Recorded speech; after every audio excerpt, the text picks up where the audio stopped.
Welcome back to our channel. कैसे हैं आप सब? आई होप आप सब ठीक होंगे। मैं भी एकदम बढ़िया हूँ। तो welcome back to my another video. कल हमने देखा था राव चुंडा। आज हम क्या देखेंगे? राव जोधा। राव जोधा पढ़ने से पहले मैं आपको दो बात बता देती हूँ। सबसे पहले तो चुंडा की मृत्यु होने के बाद में चुंडा अपने बड़े बेटे रणमल को राजा नहीं बनाए गए थे, और वो किसको राजा बनाए गए थे? कहना को। अब कहना जैसे ही राजा बना तो योग्य बेटा और बड़ा बेटा तो रणवन था, तो वो अपनी बहन हंसाबाई के पास में रहा करता था।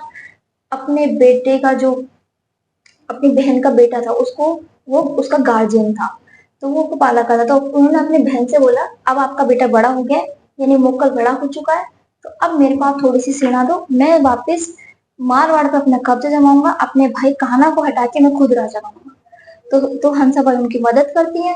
तो फिर रणमल जाके वहां पे अपना राज्य स्थापित करते हैं। किसकी मदद से? मेवाड़ की मदद से, मतलब अपनी बहन हंसाबाई की मदद से। ठीक है भैया, ये हो गया। इसके बाद में थोड़े दिन बाद में रणमल के मन में आ जाता है लालच। लालच आने के बाद में कुंभा वो कुंभा किसका बेटा था? मोकल का। और हंसाबाई कौन हुई? दादी। किसकी? कुंभा की दादी हंसाबाई। हंसाबाई का जो भाई था रणमल, उनको बुलाया गया कि एक बार दोबारा आके आप कुंभा के भी गार्जियन बनो। मोकल को की तो हत्या हो गई है, तो किसने मारा? कि चाचा मेरा मापा पवार ने उनकी हत्या कर दी है। तो वापिस से रणमल को बुलाया गया। फिर वापिस से सब कुछ हुआ। वापिस से उन्होंने कुंभा को राजा बनाया। लेकिन इतने तक में रणमल के मन में लालच आ गया कि अब यार, जब मैं इतना ही पावरफुल हूँ तो मैं यहाँ पे भी कब्जा कर लेता हूँ। ये बात पता चल जाती है हंसाबाई को। कौन बताता है? रणमल की गर्लफ्रेंड होती है एक, भारमली। भारमली बता देती है। नाम मुझे एग्जैक्ट अभी कंफर्म नहीं हो रहा, शायद भारमली था, कि नाम मेरे माइंड से स्लिप हो रहा है, तो शायद भारमली का नाम इतना इम्पोर्टेंट नहीं है। तो अगर है तो आप वहां जाके देख लेना, उस वीडियो में मैंने पूरा आपको ढंग से एक्सप्लेन करा है। तो अब हंसाबाई को बता देती है। फिर वो वापिस चुंडा को बुलाती है। कौन चुंडा? जिसने अपनी राजगद्दी छोड़ी थी, किसके लिए? हंसाबाई के बेटे के लिए। वो वापस बुलाती है। जो चुंडा होता है वो रणमल की हत्या करता है। उसके बाद में मंडोर छीन लेता है। मंडोर छीनने के बाद जोधा भाग जाता है। जोधा बहुत कोशिश करता है, लेकिन फिर भी वो नहीं जीत पाता। फिर वो अपनी बुआ को, यानी सॉरी, हाँ बुआ ही हुई, अपनी बुआ को मैसेज करता है कि बुआ साहब देखो, होगी जो होगी, हम तो रिश्तेदार हैं, मेरे को मंडोर वापस दे दो और ये लड़ाई वड़ाई समाप्त करो। तो बुआ जी का जाता है, वहाँ ठीक है, लड़ाई झगड़े से कोई मतलब नहीं। तो कुंभा को बोलते हैं कि छोड़ दे, रिश्तेदार हैं, वापस दे दो इनका जो तुमने वापस लिया, मंडोर वापस दे दो। फिर कौन सी संधि होती है? आंवल बावल की संधि होती है। कौन सी संधि होती है? आंवल बावल की संधि होती है, जिसमें मंडोर जोधा को वापस दे दिया। मंडोर जोधा को वापस दे दिया जाता है। फिर शांति हो जाती है, सब में अपनी संधि वंधि करके लोग बैठ जाते हैं। फिर अब जब मंडोर वापस मिल जाता है जोधा को, लेकिन जोधा सोचता है यार, ये राजधानी ना छोटी पड़ती है, मतलब यहाँ पे राज करना सही नहीं है। फिर जोधा एक नई राजधानी बसाता है। राजधानी नहीं, वो पूरा शहर ही नया बसाता है। तो कौन सा शहर बसाता है वो? कौन बसा रहा है? राव जोधा। तो कौन सा शहर बसाएगा? जोधपुर। कौन सा शहर बसाता है? जोधपुर। कब बसाता है? 1459 AD में। कब बसाता है? जोधपुर बसाता है। और कौन से सन में बसाता है? 1459 AD में। कौन बसाता है? चुंडा। और फिर वहां पे वो एक महल बनवाता है, जिसको आज हम मेहरानगढ़ के नाम से जानते हैं।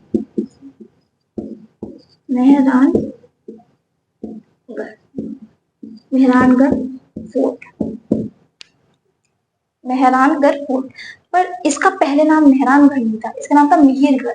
मिहिर का मतलब होता है सूरज। क्योंकि जो ये मारवाड़ के राठौर थे, मतलब जितने भी राठौर होते हैं, वो सब कौन होते हैं? सूर्यवंशी। तो मिहिर सूर्य का एक नाम है, इसलिए इन्होंने क्या रखा था? इसको मिहिरगढ़। और बाद में अपन बोलते बोलते बोलते बोलते क्या हो गया? मेहरानगढ़ हो गया। तो ये भी याद रखना, राठौर कौन है? चंद्रवंशी या सूर्यवंशी? तो हमेशा क्या लिखना है? सूर्यवंशी है कौन? राठौर। तो कौन सा किला बसाया था? मेहरानगढ़ फोर्ट बसाया था। कौन सा शहर बसाया था? जोधपुर बसाया था। किस सन में बसा था? 1459 AD में बसाया था। इसके बाद में अब आपने भी देखा होगा, आपके घर मम्मी पापा या दादा दादी कोई घर लेते हैं या घर बनवाते हैं, तो उसकी नींव आपकी बुआ से या आपकी बहन से रखाई जाती है, क्योंकि लड़कियों को शुभ माना जाता है। इसलिए आज भी ऐसा कोई शुभ काम होता है तो वो बहनों और बेटियों से कराया जाता है। तो उस टाइम पे जो रणमल थे, रणमल की एक धर्म बहन बनाई हुई थी, कौन? करनी माता। कौन? करनी माता। उस टाइम वो चमत्कारी देवी थी। तो जोधा जी जाते हैं करनी माता के पास, तो जोधा की करनी माता क्या हुई? बुआ साहब। तो वो कहते हैं बुआ साहब मैं ऐसा चीज बसा रहा हूँ, ऐसा एक सोच रहा हूँ, ऐसा किला विला बनाने के लिए, ऐसा शहर बसाने के लिए, तो आप आगे उसकी नींव रखो। तो याद रखना कि जोधपुर की नींव किसने रखी थी, मतलब जोधपुर की नींव में पहला भाटा किसने रखा था? करनी माता ने। क्या लिखा था? करनी माता ने। करनी माता लेट डाउन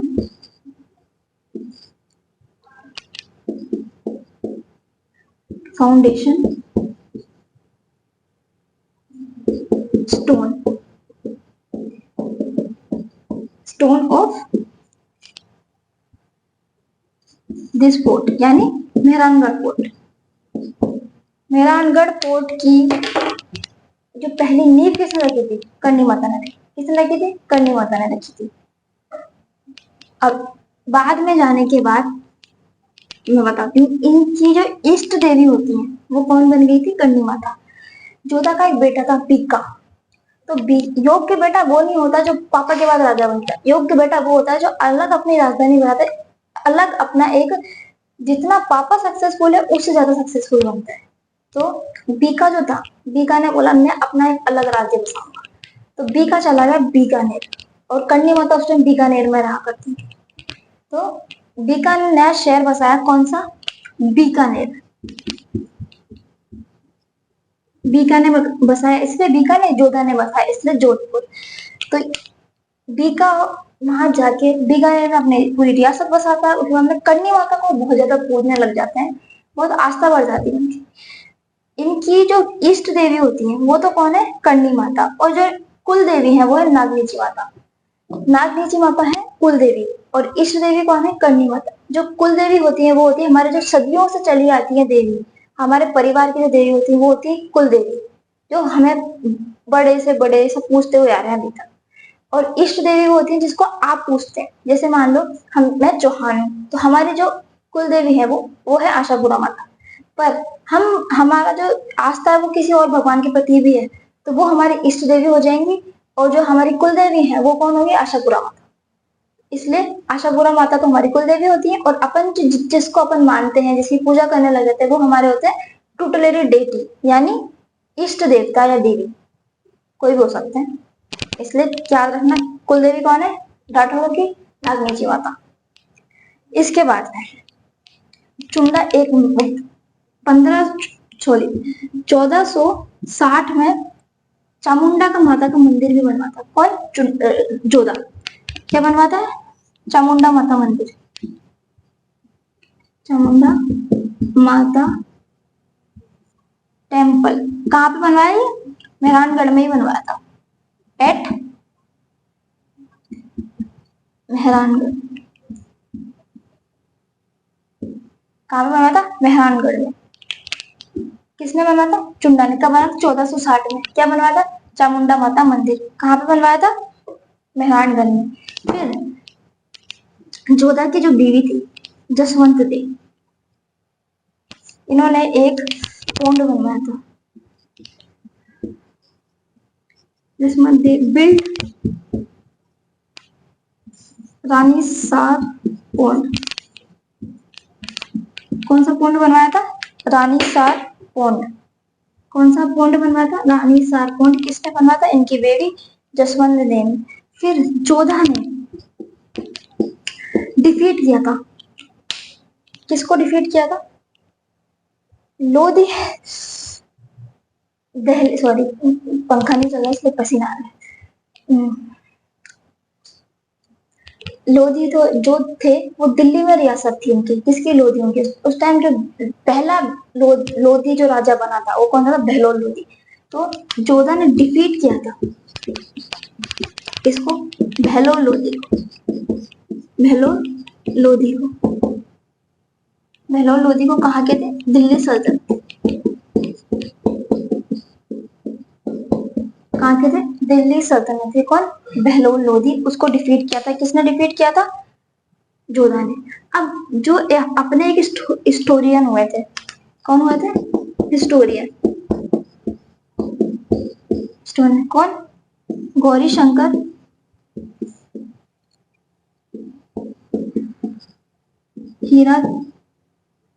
हीराचंद ओझा, हीराचंद ओझा, उन्होंने बोला है कि Jodha was the first powerful king of the Mewar. Mewar का सबसे शक्तिशाली अगर कोई योद्धा किंग हुआ है अभी तक, न जोधा तक, तो वो कौन है, Rao Jodha. First powerful king of Marwar कौन हुआ, राव जोधा। कौन हुआ, राव जोधा।